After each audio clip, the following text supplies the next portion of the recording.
नमस्कार, मी वैद्य प्रीती मंगेश देशमुख, MD आयुर्वेद पुणे. माझ्या प्रणव आयुर्वेद क्लिनिकमध्ये वेगवेगळ्या आजारांवर उपचार केले जातात. तसेच मी गर्भसंस्कार वर्गही घेत असते.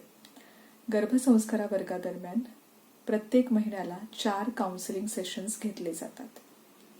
त्या काउन्सिलिंग सेशन्सच्या दरम्यान प्रत्येक महिन्याला प्रत्येक त्रैमासिकमध्ये व तसेच संपूर्ण गर्भावस्थेत कुठल्या स्वरूपाची पुस्तकं वाचायची याची मी माहिती देत असते व माझ्याकडे असलेल्या पुस्तकांचा साठाही मी देत असते. पण गर्भिणी अवस्था असल्यामुळे एखादे पुस्तक सतत बसून राहून वाचणं वेळेअभावी किंवा तिच्या पार्टनरलाही ते पुस्तक तिला वाचून दाखवणं किंवा स्वतः वाचणं हेही कधी कधी शक्य होत नाही. तर अशा वेळी जर ते पुस्तक ऑडिओ फॉर्ममध्ये, व्हिडिओ फॉर्ममध्ये किंवा कॉम्बिनेशन फॉर्ममध्ये असेल तर नक्कीच सोयीस्कर ठरतं. अशा दृष्टिकोनातून मी घरोघरी ज्ञानेश्वर जन्मती हे बालसंगोपनावर मौलिक मार्गदर्शन करणारं डॉक्टर हवी सरदेसाई यांचं पुस्तक तुम्हाला वाचून दाखवणार आहे. आतापर्यंत मागच्या व्हिडिओ क्लिपिंग्समध्ये आपण लेखकाविषयी माहिती, पुस्तकाविषयी माहिती, तसेच पहिला अध्याय तुमच्या घरातही ज्ञानेश्वर जन्मू शकेल, दुसरा अध्याय आई मुलाचे नाते, तिसरा अध्याय किती पारदर्शक हा खेळ, चौथा अध्याय मूल पहावे वाढवून, पाचवा अध्याय मूल माणसात येते, सहावा अध्याय शब्दाने शब्द, सातवा अध्याय 2 वर्षांचा विवेक आपण बघितलेले आहेत. आता आज आपण 8वा अध्याय समज बघणार आहोत. तर चला मग बघूया. ज्या गोष्टी मनापासून कराव्याशाच वाटत नाहीत त्या अशक्य असल्याचा आपण अनेकदा सोयीस्कर समज करून घेतो.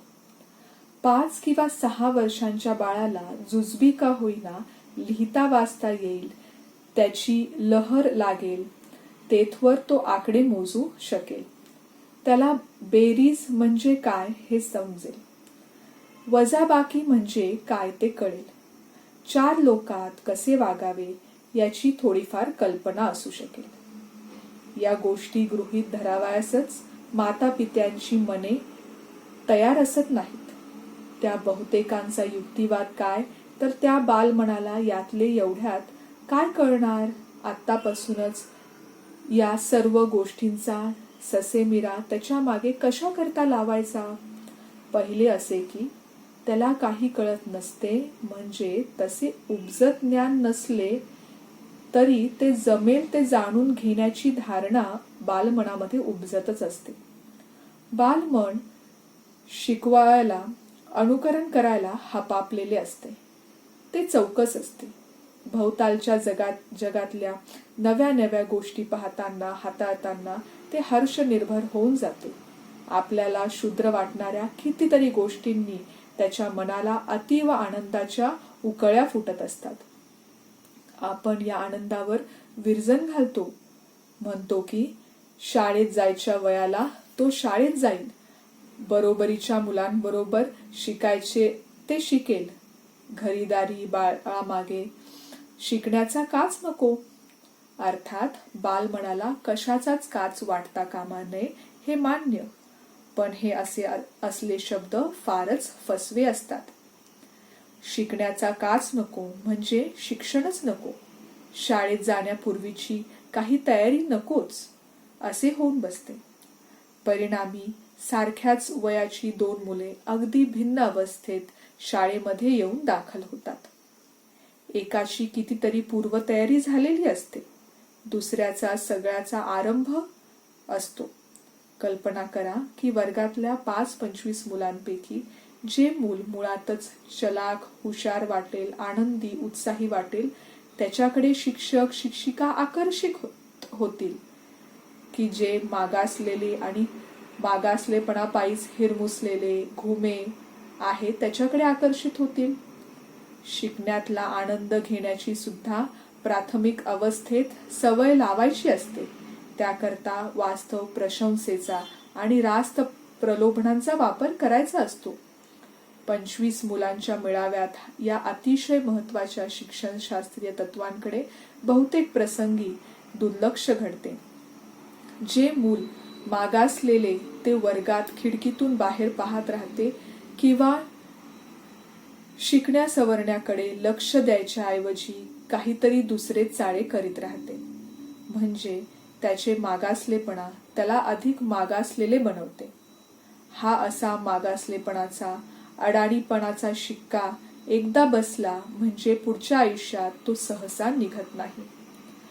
वाईट याचे वाटते की अनेक प्रसंगी मुलांच्या माथी मागासलेपणाचा हा शिक्का आपण त्याचे जन्मदाते आईबापच मानतो.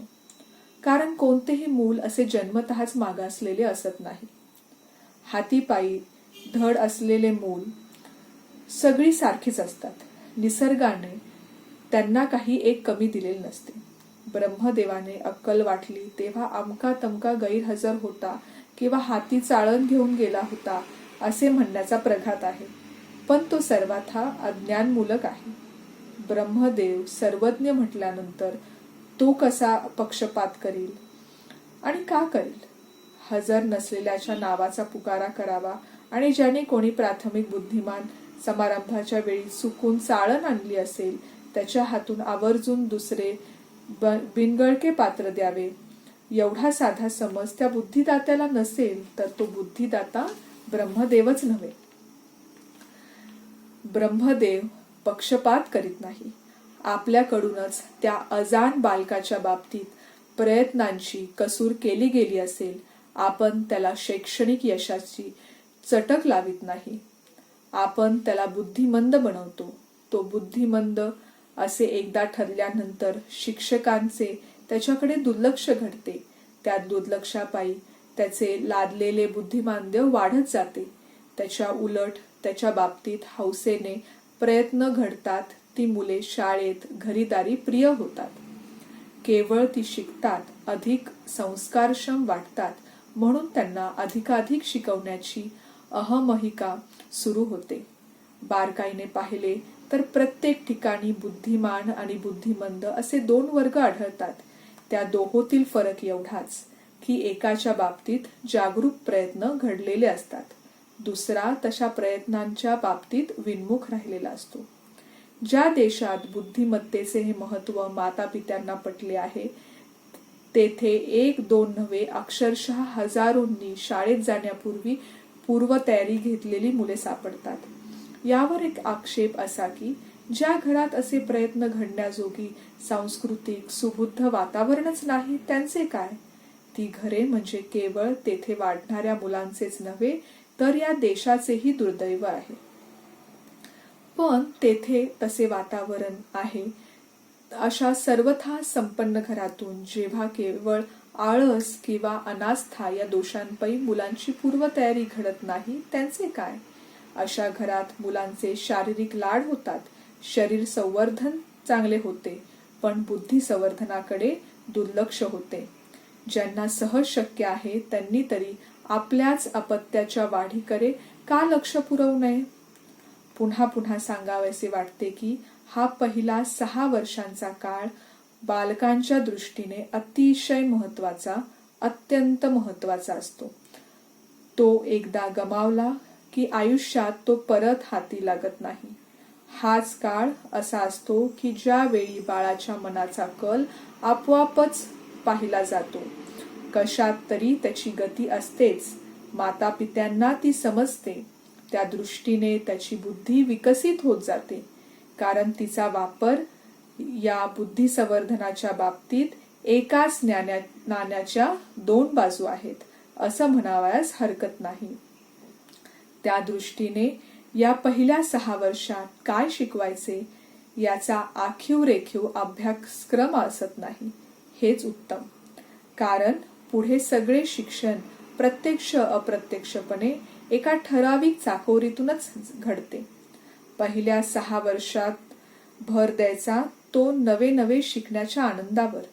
आनंद हा प्रधान मानल्यानंतर शिकण्याचा काच, सक्ती, बळजोरी हे सगळे आगंतुक आक्षेप आपोआपच रद्द ठरतात. मूल शिकू इच्छित असते, ती त्याची उपजत तहानभूक असते. पण आपण आळस कंटाळा न करता उत्साही मानाने ती भागवायची असते. एका अर्थाने स्वतःचाच विकास घडवायचा असतो. तुमचे बाळ शहाणे हुशार व्हावे असे खरोखरीच वाटत असेल तर त्याच्या बोलण्यावर लक्ष ठेवले पाहिजे. कारण भाषा आणि विचार यांच्यामध्ये कमालीचे साधर्म्य असते. जशी भाषा तसे विचार. काही भाषाशास्त्रज्ञ तर म्हणतात की भाषा म्हणजेच विचार. आणि भाषा शिकवायचे काम तरी किती सोपे. भाषा अनुकरणाने येते. मुले जे आणि जसे ऐकतात तसेच बोलतात. याचा अर्थ तुम्ही अगदी शुद्ध लेखन घातल्यासारखेच सतत बोलले पाहिजे असा नव्हे, पण एवढे खरे की आपले अनुकरण घडणार आहे. एवढी जाणीव तुम्हाला निश्चितच हवी. 3 ते 6 ही वयोमर्यादा अशी असते की मुले वाटेल ती भाषा लीलया आत्मसात करू शकतात. या मुलांना अवघड अगम्य असे काहीच नसते. थोडी पुनरावृत्ती लागते, पण त्याला कोणाच्याच बाबतीत इलाज नसतो. मोठाली वाक्य मुलांना समजत नाहीशी वाटली तरी सरावाने उत्तम समजू लागतात.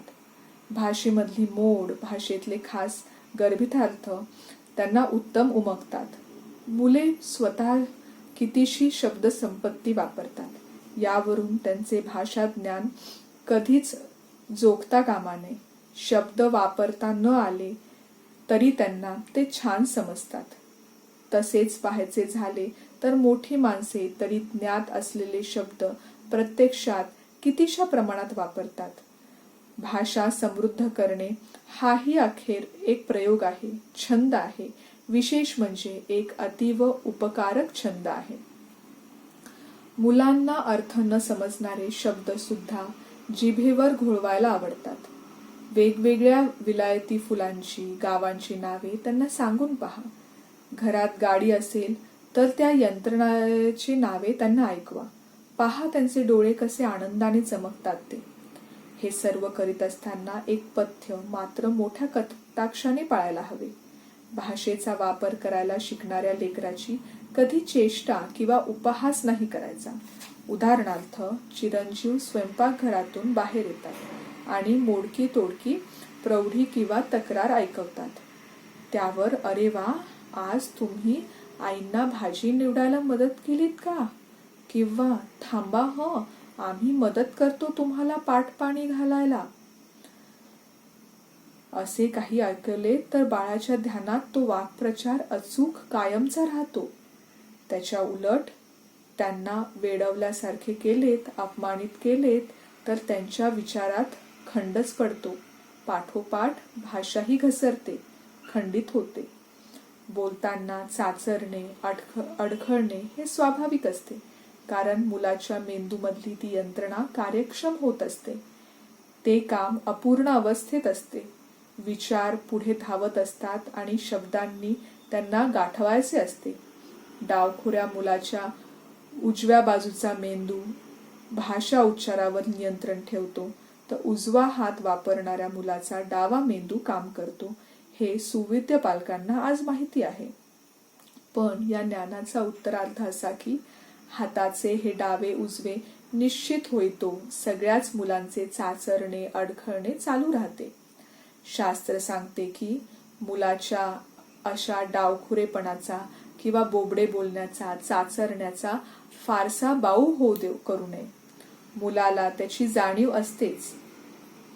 ती कोणी इतरांनी दिली तर मूळ दोषच वाढण्याचाच धोका असतो.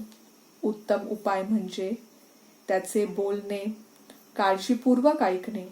केवळ एवढ्या साध्या सन्मानाने त्याचा आत्मविश्वास वाढतो, त्याची भाषा सुधारते. नाहीपेक्षा आपली मागणी सादर करण्याकरिताच मुले बिथरल्यासारखी करू लागतात. बहुतेक मुलांच्या तोंडी एखाद दुसरा चुकीचा उच्चार बराच काळ टिकून राहतो, पण त्याला तसे महत्व असत नाही. कालांतराने तो दोष आपोआपच नाहीसा होतो. भाषा संदर्भात महत्वाचे काम कोणते तर भाषेचा वाढता वापर करावयाची बालवयातच सवय जडवणे. भाषा समृद्ध झाली की विचार आपोआपच प्रगल्भ होतात. जागरूक पालक साध्या साध्या संवादातून हा परिणाम साधू शकतात.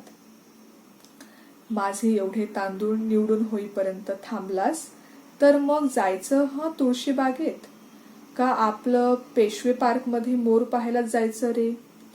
या एका साध्या वाक्यामध्ये बालमनाच्या दृष्टीने केवढा तरी भाषाविलास आहे. तांदूळ निवडून झाल्यानंतर याने कोणता आग्रह धरावा याची सूचना आहे. विलोभनामध्ये निवड करता यावी अशी तरतूद आहे. उद्या तुमचा वाढदिवस, उद्या काय आणायचं रे, आणि जेवायला काय करायचंय, संध्याकाळी कोणाकोणाला बोलवायचंय. महाराज, वाढदिवस उद्या आहे, आज नाही. आटपा, दूध पिऊन टाका लवकर. आणि ग्लास की टेबलाच्या मध्ये ठेवायचा. काल तुमचंच कोपर लागून तो फुटला की नाही. मग काचा भरताना आमच्या हाताला कसं रक्त आलं, मग एक माणूस कसं हिरमुसलं होऊन बसलं. असे संवाद म्हणजे मुलांच्या दृष्टीने अक्षर वाङ्मय असते. हीच त्यांची भाषा विषयाची क्रमिक पुस्तकं. हे संवाद एकतर्फी असून चालणार नाहीत. मुलांना बोलते करण्याचे कसब मातापित्यांनी आत्मसात केले पाहिजे. तो ढग कसा दिसतो रे, काल मांजराने उंदीर तोंडात धरून ठेवला तेव्हा कसे वाटले. नाटकात शिवाजी महाराज आपल्याला सोडून गेल्याची आठवण काढून संभाजी कसे रडत होते. अशा कितीतरी प्रासंगिक प्रश्नांची उत्तरं बालमुखातून वदवता येतात आणि ती लक्षपूर्वक ऐकता येतात. अनुभवाची ही देवाणघेवाण मुलांचे पुढील काळातले व्यक्तिमत्व ठरवणारी असते. जिजाई मातेने शिवप्रभूंना रामायण महाभारतामधल्या कथा ऐकवल्या आणि त्यातूनच महाराजांचे संपन्न समर्थ व्यक्तिमत्व उभे राहिले. हे खरे असले तर त्या मातेच्या प्रयत्नांचे मोल खरोखरच अनन्यसाधारण आहे. मुलांना बोलायची, शिकलेले नवे शब्द वापरायची संधी त्यांच्या मात्यापित्या इतकीच जिव्हाळ्याने दुसरे कोण देऊ शकते. जेवताना त्यांनी मुकाटाने जेवले पाहिजे. एरवीही हाताची घडी आणि तोंडावर बोट अशा आसनात राहिले पाहिजे. हा जुलूम तशाच काही अपरिहार्य वेचक प्रसंगी ठीक असला तरी मुलांचे बोलणे हे ऐकण्याकरिताच असतात. त्या भाषणामध्ये आनंदही असतो. अशा संभाषणामध्ये क्वचित प्रसंगी पोरकटपणा, खेळीमेळी असावयाचीच नव्हे तर ती असायलाच हवी. हलका फुलका विनोद हे सर्वांचेच आवडते पक्वान्न असते. मुलांना तर फार फार आवडते. त्यांना संभाषणाने हसत ठेवणे ही एक कला आहे, तेवढीच ती एक स्वभावाची ठेवण आहे. बालवयात विनोदाची आवड आणि समज असणे हे संभाव्य बुद्धिमानतेचे लक्षण समजले जाते. शब्दांचे कीस काढावेत, कोट्या कराव्यात, प्रसंगाची अचूक चित्रमय वर्णन करावेत, त्यातूनच भाषा ज्ञान आणि विशेषतः भाषेवरचे अकृत्रिम प्रेम वाढत जाते. गावांच्या नावांच्या कवितांच्या भेंड्या लावण्याचे भाषेवरचे प्रभुत्व वाढीस लागते. घरात मोठ्यांना मुलांशी तसेच भाषिक खेळ खेळण्याचे अप्रूप काय ते हवे. वाचनाच्या शास्त्रशुद्ध सवयीने हे भाषा वैभव वाढवणे शक्य आहे. अक्षर ओळख व्हावयाच्या आधी देखील एक विशिष्ट ठेक्यातले साभिनय वाचन सर्वच मुलांना मोह घालते. तोच मजकूर मुले पुन्हा पुन्हा वाचून घेतात तेव्हा त्यांना ते सारे प्रयत्नपूर्वक मनात साठवून ठेवायचे असते. बऱ्यापैकी वाचता येऊ लागल्यानंतर मुले आई वडिलांकडे किंवा दादाताईंकडे तुम्ही वाचून दाखवा असा हट्ट धरतात. ते हा सुसंस्काराचाच भाग असतो. काहीसा ज्ञात असलेला कथाभाग इतरांकडून ऐकण्यात त्याला गोडी वाटते. 3 ते 6 वर्षांच्या मुलाच्या संग्रही त्याच्या आवडीची अशी 5-6 पुस्तके हवीतच. त्या पुस्तकांवर त्याचे नाव असण्यात केवढा अवर्णनीय आनंद असतो. वेळात वेळ काढून आपले आई बाबा वाचतात. वाचनाने त्यांना आनंद होतो. वाचन हा अभ्यास नव्हे तर ती एक करमणूक आहे. असे संस्कार मुलांच्या मनावर घडतील तर त्यांना वाचनाची गोडी का लागणार नाही? असे कितीतरी प्रसंग दैनंदिन जीवनात असतात की त्यावेळची कालक्रमणा वाचनाने सुसह्य करता येते. ऑफिसातून बाबा घरी येण्याची वाट पाहण्यापासून तो प्रवासात गाडीची वाट पाहण्यापर्यंत लहानग्या समवेत वाचन करणे काय अवघड आहे? घरात कोणी आजारी असेल तर त्याला वाचून दाखवता येते. उन्हाळ्याच्या सुट्टीत जेव्हा बाहेर डोके काढवित नाही तेव्हा ते आनंदाने पुस्तक घालता येते. मोठी माणसे वाचतात म्हटल्यानंतर मुलांना त्यात अधिकच आनंद वाटू लागतो. काव्य वाचन आणि काव्य गायन यांचीही गोडी समजदार पालक मुलांच्या ठिकाणी सहज निर्माण करू शकतात. सुदैवाने अर्थपूर्ण शब्दांनी भरलेले कितीतरी काव्य आज उपलब्ध आहे. 3 ते 6 वर्षांच्या मुलांना विशिष्ट ठेक्यातील गाणी खूपच आवडतात. घरी आलेल्या पाहुण्यांपुढे पाठांतराचे प्रदर्शन करण्याकरता वाटल्यास मुलांना ती शिकवू नका, पण गाणे आठवण्यात आणि गुणगुणण्यात केवढा आनंद आहे ते हे अनुभवण्याकरता तो छंद जरूर करा. साभिनय बडबड गीते नावाचा एक नवा काव्य प्रकार दैनिकांच्या रविवार आवृत्तीमध्ये आढळतो. त्या प्रकाराकडे खरे पाहता मराठीतल्या भाषाप्रभूंनी अधिक जाणीवपूर्वक लक्ष घालावयास हवे. तो एक जीवन शिक्षणाचा भाग म्हटल्यानंतर कितीतरी शाश्वत सत्ये आणि मूल्ये प्रतिभावान लेखक त्या निमित्ताने घरोघरी पोहोचू शकतील. त्यात भोवतालच्या जगाचे दर्शन हवे. पशु, पक्षी, प्राणी, वनस्पती यांची व्यवच्छेदक तेवढीच सुलभ वर्णने हवीत. घरच्या दारच्या वर्तनाचे काटेकोर नियम हवेत. गुणकर्मानुसार कोण, का व कसा याचे वर्णन हवे. मोठ्या वयातही कधीतरी लहानपणी तोंडी बसलेल्या अशा काव्यपंक्ती माणसाला आधार देतात, मार्ग दाखवतात.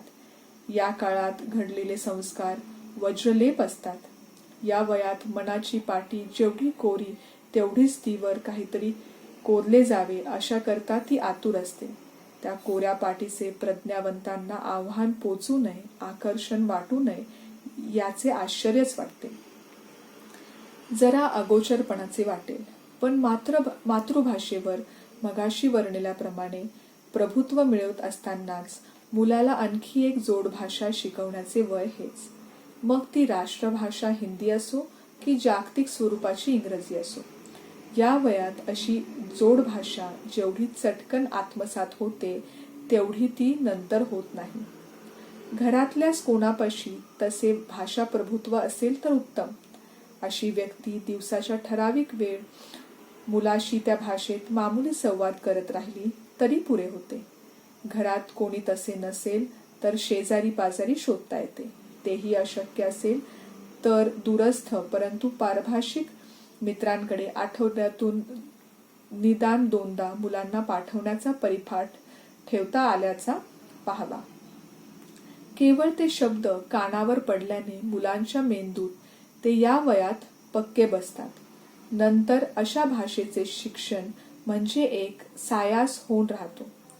दुसरी भाषा काही चमत्कारिक अर्थाने मातृभाषेच्या माध्यमातून शिकवावी लागते. नवी भाषा शिकताना आदर्श पद्धत कोणती म्हणाल तर आई लेकराला शिकवताना वापरते ती. सहजगत्या अशी भाषा शिक्षणाचा लाभ अधिकारी म्हणजे ती मातृभाषा असणाऱ्या व्यक्तीकडून घेता आला तर दवडू नये. एकापेक्षा अधिक भाषा जाणणारी, त्यांचा सफाईदार वापर करू शकणारी मुले जीवनात यशस्वी होण्याचा संभव मोठा. कारण तरी हेच, भाषा ज्ञान हा एक आगळाच अनुभव असतो आणि अनुभव समृद्धीवर जीवनातले बरेच काही अवलंबून असते. लिन युटांग हा चीनी लेखक तत्वज्ञ तर आग्रहाने प्रतिपादित करतो की भाषा ज्ञान आणि वाचन याखेरीज जगात श्रेष्ठ असं काहीच नाही. त्याच्या वाचनाने माणूस मुळापेक्षा अधिक सुंदर दिसू लागतो. त्याचे हे विधान अक्षरशः खरे असो वा नसो, पण अक्षरांचा मनावर परिणाम होत असेल, मने अधिक जाणती नेणती होत असतील, तर मनाच्या त्या अवस्थेचा चर्येवर परिणाम दिसणारच. बालकाच्या ठिकाणी समज निर्माण व्हावी याकरता हे सर्व प्रयत्न करायचे. पण ती समज म्हणजे काय? ही समज म्हणजे हा आवाज प्रत्यक्ष आई दिसत नसतानाही आईचाच आहे हे ओळखता येणं. ही समज म्हणजे आईस्क्रीम या पदार्थाला स्पर्श न करताच ते थंडगार आहे हे ओळखता येणं. ही समज म्हणजे चित्रातला वाघोबा खऱ्यासारखा दिसत असला तरी तो खरा नाही याची जाणीव राहणं. पाहणे, ऐकणं, वास घेणं, चव घेणं, स्पर्शज्ञान होणे हे सगळे समज या शब्दामध्ये सामावलेले असते. मुलाचे डोळे ठीक असले तरी केवळ तेवढ्यानं दिसणारे दृश्य मेंदूपर्यंत यथार्थ स्वरूपात पोहोचतेच असे नाही. या दृश्य वस्तूचे ज्ञान व्हायला कमी अधिक प्रमाणात सर्वच ज्ञानेंद्रियांचे सहकार्य लागते. असे सहकार्य मिळण्याकरता ती ज्ञानेंद्रिय निर्दोष असावी लागतात. जेव्हा असा काही दोष संभवतो तेव्हा मूल ऐदी अजागळ आहे असे वाटते. क्वचित प्रसंगी ते अकारण धडपडत असते. लहरी भडकणारे आक्रास्ताळे असते. त्याचे मन एकाग्र असे होतच नाही. स्थिरता त्याला ठाऊक नसते. त्या दोषांचे वर्णन सॉफ्ट न्यूरोलॉजिक सायन्स अशा शब्दांनी केले जाते. वेळीच प्रयत्न केले तर हे दोष पुष्कळ अंशी दूर होण्याजोगे असतात.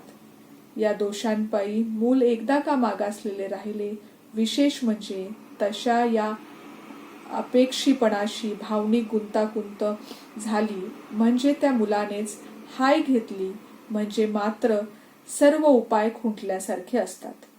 असे मागासलेपण निर्माण होऊ नये म्हणून जे उपाय योजवायचे ते सर्व बालकांना उपयुक्त ठरतात. मुलांची समज म्हणतात ती हमखास वाढते. मुलांना लाकडी ठोकळे खेळायला द्यावेत. आपण 4 किंवा 5 ठोकळ्यांची विशिष्ट कोन साधून मांडणी करावी. मूल हुबेहूब ती तशी करू शकते काय पाहावे. तशी ती करण्याकरता त्याला प्रयत्न करू द्यावा. कागदाच्या किंवा कापडाच्या पिशवीत विविध आकारमानाचे पदार्थ टाकावेत. सारख्या रंगाचे पत्ते पदार्थ एकत्र कराव्यास सांगावे. या कामात चपळाई आणावी. शरीराच्या विविध अवयवांना हात लावतात त्याकडे न पाहता त्यांची नावे सांगाव्याचा सराव घडवावा. घरातल्या घरात खेळाच्या मैदानावर तुम्ही धावाल तसे मुलास धावायला सांगावे. 10-1 फुटांची खडूची रेषा ओढून नेमके त्या रेषेवरून चालावयास सांगावे. एक लहानसे डबडे आपण हातात घ्यावे. तसेच दुसरे मुलाच्या हाती द्यावे आणि त्या डबड्यात तुम्ही ज्या विविध प्रकारे खडूचा तुकडा टाकाल तसा मूल चटकन टाकू शकते काय पाहावे. मुलाला भूमितीमधल्या आकृत्या दाखवाव्यात. अन्यत्र तसे आकार कोठे कोठे दिसते ते विचारावे. उदाहरणार्थ टेबल चौकोनी किंवा गोल असू शकते. मोटारीचा दिवा गोल असतो. किमान 15-20 पदार्थ एकत्र मांडावेत. मुलाला ते नीट न्याहाळू द्यावेत. मग त्यास डोळे मिटण्यास सांगून त्यातली एक वस्तू उचलून लपवावी. काय कमी झाले हे त्यास समजते का पाहावे. मासिकामधल्या किंवा दिनदर्शिकेवरच्या चित्रात कोणत्या कोणत्या गोष्टी दिसतात ते तपशीलवार सांगता येते का पाहावे. वाण्याच्या दुकानापर्यंत किंवा अन्य एखाद्या ठिकाणापर्यंत रस्त्याच्या कोणत्या बाजूला काय काय दिसते ते आठवते का विचारावे. याचाही वरची पायरी म्हणजे दुःखी माणूस कसा चालतो, आनंदी कसा चालतो, गर्विष्ठ कसा चालतो, भित्रा कसा चालतो, शूर कसा चालतो तसे चालून दाखवायला सांगावे. सामान्यपणे 5 वर्षांचे मूल या कसोट्यांमध्ये चांगल्या प्रकारे उत्तीर्ण व्हावयास हरकत असू नये. तेवढी समज मुलांमध्ये एव्हाना निर्माण व्हावयास हवी. किंबहुना तशी ती निर्माण होण्याकरिताच मातापित्यांनी परोपरीचे प्रयत्न करावायचे. अशा प्रामाणिक प्रयत्नांमध्ये अपयश आल्याची उदाहरणे फार थोडी. बहुतेक ठिकाणी मुलांच्या ठिकाणचे शैक्षणिक शिकण्याची नैसर्गिक प्रवृत्ती आणि पालकांचे डोळस प्रयत्न यांच्या मिलाफाने यशाचे भरघोस मापच पदरात पडलेले असते. रोज नव्या गोष्टी शिकण्याची ईर्ष्या बाळगणारे बुद्धिमान, आनंदी, आरोग्य संपन्न बालक घरात असण्याचा आनंद आणि अभिमान केवढा मोठा असतो याची कल्पना तसा प्रत्यक्ष अनुभव घेतल्याशिवाय येणार नाही. आपल्याला कशाला हवी बुद्धिमत्ता? आमचे मूल 4 चौघांसारखे असले म्हणजे बस झाले. किंबहुना आम्हाला तो चमकदार निराळेपणा नकोच असा युक्तिवाद कानावर येतो. तेव्हा तो प्रामाणिकपणा असत नाही. स्वतःचा आळशीपणा, ऐदीपणा, उदासीनता झाकण्याकरता योजलेली ती पळवाट असते. प्रयत्नांती ते सहज शक्य आहे. ते का नाही करवायचे? बुद्धिमानतेसारखे या जगात अन्य वरदान नाही.